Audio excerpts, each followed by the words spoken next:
Monsieur, bonsoir et merci si vous nous rejoignez sur votre journal de 22 heures. Voici les titres de ce journal.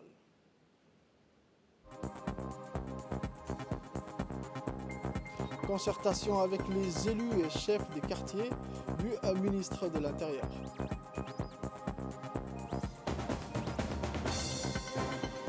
Les performances de l'ANPH en termes de la digitalisation.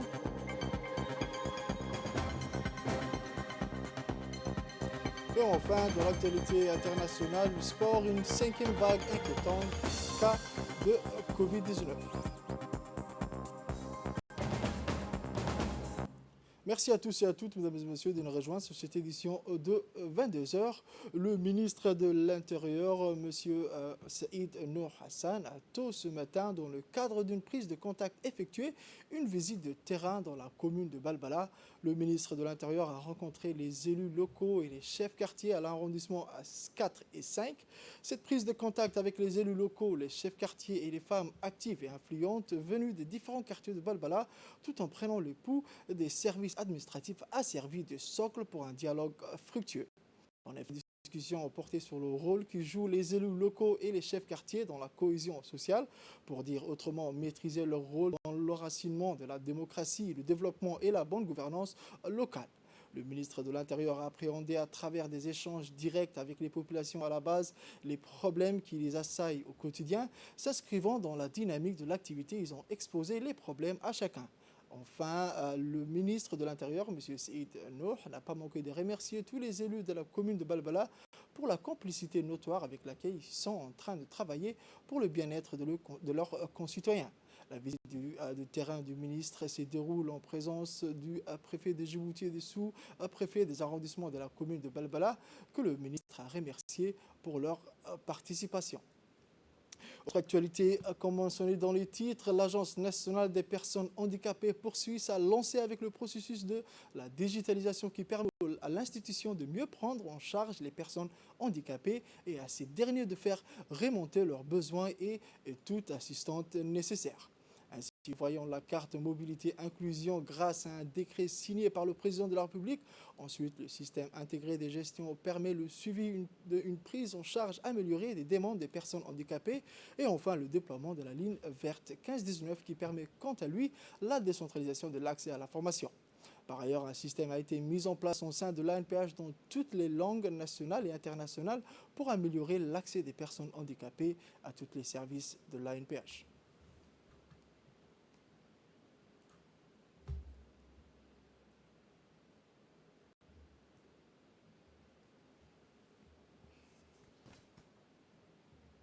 Le directeur général, M. Douale Saïd, est revenu sur l'amélioration des performances de l'ANPH au profit des personnes handicapées et a martelé que le programme de digitalisation et numérisation des prestations de l'ANPH, les personnes handicapées auront beaucoup de facilité pour bénéficier des services d'aide et de soutien.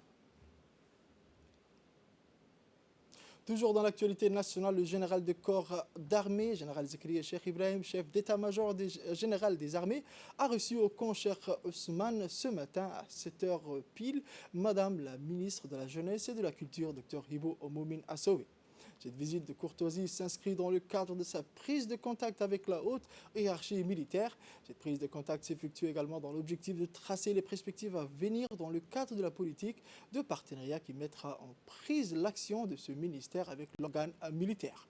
Ainsi, la visite de Madame la ministre participe à un nouvel élan renforçant la contribution de l'armée djiboutienne dans la politique de développement social du point de vue de l'émancipation de la jeunesse et de la culture djiboutienne. Cet événement atteste la bonne volonté du haut commandement militaire à porter un intérêt particulier en premier lieu au développement du pays lancé par son Excellence le Président de la République, chef du gouvernement et chef suprême des armées en vue de garantir un partenariat consistant et durable avec les différentes instances ministérielles.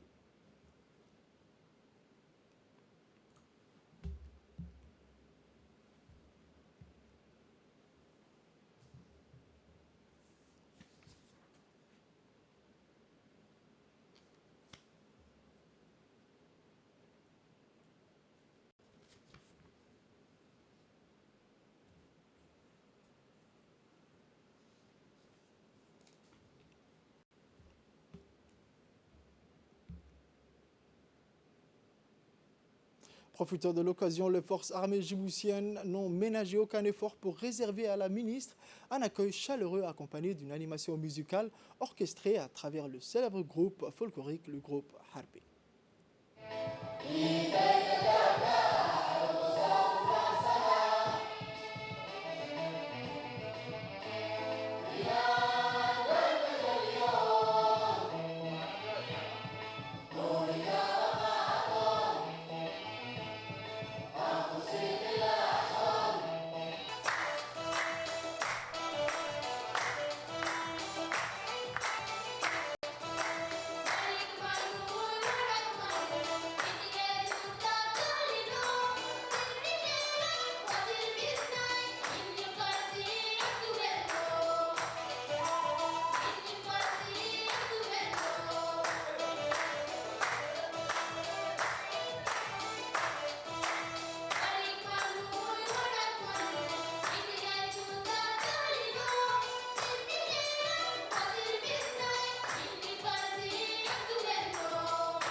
Le Palais du Peuple a abrité ce matin, mardi 24, un atelier sur l'élaboration du rapport quadriennal sur la Convention de La Haye de 1954 et ses deux protocoles. Cet atelier est présidé par la ministre de la Jeunesse et de la Culture, son Excellence Dr Hibo Moumin Assowe, s'est déroulé en présence du secrétaire général de l'UNESCO à Djibouti, de la directrice de la Culture et a vu la participation de hauts cadres de l'armée nationale, de la justice, de la douane, des ONG et associations culturelles. La directrice de la culture et le secrétaire général de l'UNESCO se sont relayés au micro pour soulever tout d'abord l'importance de cet atelier ainsi que le raffermissement de la relation entre les deux institutions, mais aussi l'impact désastreux de la guerre sur le patrimoine culturel. Enfin, elle a renouvelé sa confiance aux participants pour leurs compétences et savoir-faire et a déclaré ouvert l'atelier. Les experts du ministère de la Jeunesse et de la Culture, à savoir M. Mohamed Hussein, M. Ousmane Bouh et M. Idriss Moussa, ont exposé aux participants les options de prévention visant les sauvegardes du bien culturel en cas de conflit ainsi que le chantier colossal qui attend le comité. Après un échange et débat, l'atelier a été clôturé par la directrice de la culture. À présent, la ministre, quant à elle, après avoir rappelé les tenants et aboutissants de la convention et de cet atelier, a mis l'accent sur l'impératif de préparer les outils de prévention et de former en ce sens un organe consultatif pour la mise en œuvre de la convention. De cette activité s'inscrit dans le cadre du respect par la République de Djibouti de ses engagements en matière de droit international humanitaire et plus spécifiquement de protection des biens culturels. En cas de guerre et des conflits, la culture est placée en première ligne, tant pour les dommages collatéraux que comme cible directe. En effet, il y a des destructions intentionnelles, suivies par de pillages de biens culturels constituant de facto de menaces pour la paix et la sécurité. Vous n'êtes pas sans ignorer que depuis ces dernières années, nous assistons désespérément à des destructions délibérées de biens culturels qui semblent avoir pour objectif de faire disparaître de traces civilisationnelles, causant la perte identitaire culturelle des communautés, entraînant du coup le déplacement des populations entières. Donc je parle de la région et des pays bien sûr qui l'entourent. D'ailleurs, c'est un coût aussi pour Djibouti puisque nous sommes un pays d'accueil aussi et de protection. Depuis des milliers de biens culturels ont été détruits, saccagés et pillés lors de différentes guerres qui accaparent les masses médias et engendrent de millions de réfugiés et apatrides. Nous sommes conscients de cette menace permanente car nous accueillons les victimes très souvent de ce désastre humain et culturel, et par solidarité, très souvent, aussi je dirais par culture, nous supportons leur fardeau. Aussi, il nous incombe l'obligation de nous prémunir contre ces fléaux qui hantent notre avenir paisible et notre cher développement national.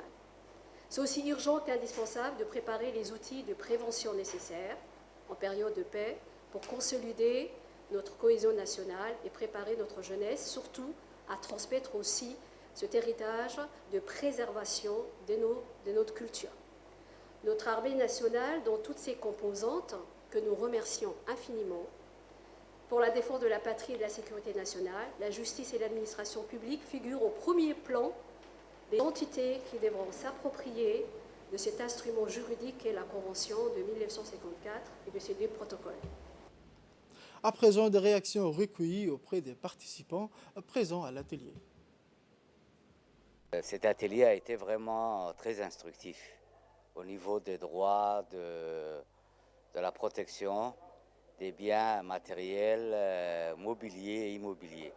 C'est un atelier très intéressant et en tant qu'association, nous ferons tout notre possible pour vulgariser, pour diffuser, notamment à travers les masses médias, les acquis qu'on a pu avoir lors de cet atelier qui, je le souligne encore, a été très intéressant et très formateur pour nous, mais aussi pour les autres participants, en particulier les membres des forces armées. Sport à présent, sous l'égide du secrétariat d'État chargé des sports, l'ADEL a organisé hier la finale du tournoi de football d'été.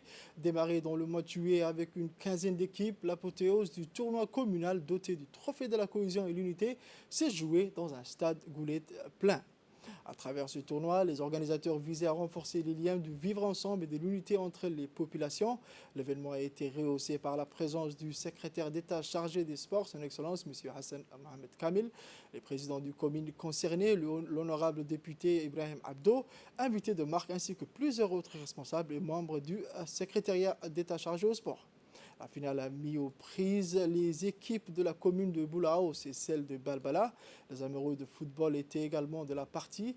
Au coup de sifflet de l'arbitre, l'équipe de Balbala a immédiatement mis la pression sur son adversaire. Mais c'est l'équipe de la commune de Boulaos qui annonce les premières alertes avant de concrétiser ces occasions.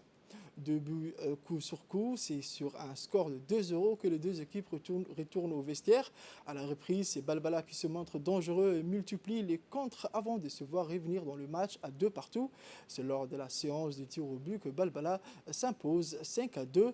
À l'issue du match, les vainqueurs et vaincus ainsi que tous ceux qui se sont distingués au tournoi ont été appelés sur le podium pour recevoir les récompenses et trophées des mains des officiels.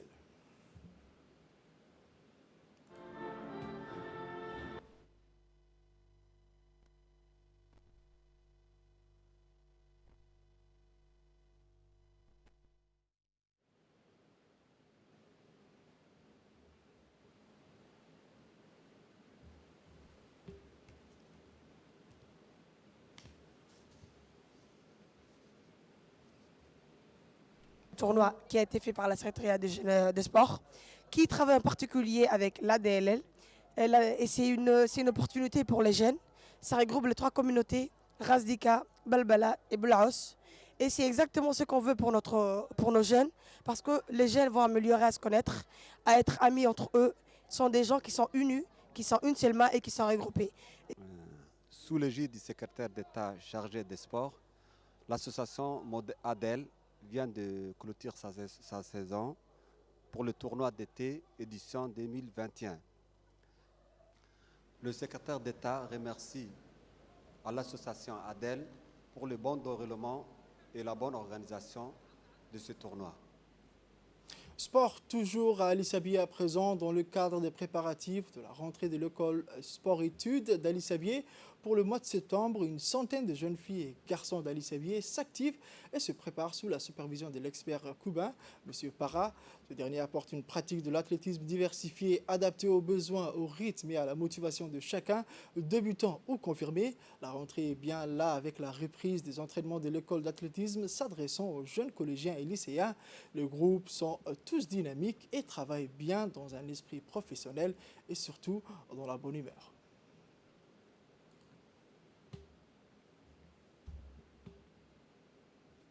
Je vous emmène à présent à Arta. Après la réhabilitation d'un puits à Obok, l'association Belgique-Djibouti ABED fait le cap vers la région d'Arta pour réaliser un nouveau projet similaire. Porté par son sens de patriotisme et d'esprit républicain, très loin des champs des divisions des Djiboutiens, les responsables de l'association ABED seront toujours présents du nord au sud du pays des Braves et soutiendront toute initiative locale en faveur de ses compatriotes en difficulté. L'ABED et ses amis de la diaspora de Bruxelles ont lancé une collecte de dons financières pour couvrir les frais d'achat des matériels nécessaires pour permettre à la population d'Omar Djaga de puiser l'eau du puits avec des pompes. Le puits d'Omar Djaga est enfin opérationnel. Ce projet a reçu l'appui du ministre de l'Énergie qui a octroyé les panneaux solaires et a mis à disposition ses collaborateurs pour la bonne réalisation du projet. Les responsables, les sages de Omar Djaga et de la localité ainsi que les représentants de l'association ABED étaient présents à la cérémonie. Le puits va permettre à la population locale de s'approvisionner en eau avec moins de difficultés à abreuver leur bétail dans cette période de forte sécheresse. Par ce projet patriotique, les responsables de l'ABED et ses amis de la diaspora démontrent le sérieux de leur engagement patriotique au profit de ses compatriotes dans le besoin. Les responsables de l'association ABED remercient le ministre de l'Énergie pour l'apport en matériel, les donateurs de la diaspora djiboutienne en Belgique et autres, ainsi que les représentants de l'ABED à Djibouti. Actualité internationale à présent, comme mentionné dans les titres, alors que Tokyo se prépare ce mardi à accueillir les Jeux paralympiques, le plus grand événement sportif pour les athlètes handicapés. Les organisateurs ont encouragé les participants à suivre les règles sanitaires avec une vigilance encore plus accrue. Au Japon, la situation sanitaire s'est détériorée ces dernières semaines. Elle est en effet bien plus critique au moment où se sont déroulés les Jeux Olympiques le mois dernier. Le Japon enregistre un record de 25 000 cas quotidiens ces derniers jours, une situation problématique pour les athlètes paralympiques risquant d'avoir des symptômes encore plus graves en cas d'infection. Ces derniers seront 4 400 à participer à ces Jeux, dont 22 sports différents. Après les 28 médailles remportées aux Jeux paralympiques de Rio en 2016, la délégation française s'est fixé l'objectif ambitieux de ramener 35 médailles à la maison. Les 138 athlètes tricolores auront jusqu'au 5 septembre prochain pour tenir parole. C'est tout pour cette édition de 22h, mesdames et messieurs. Merci de l'avoir suivi et restez avec nous pour la suite du programme.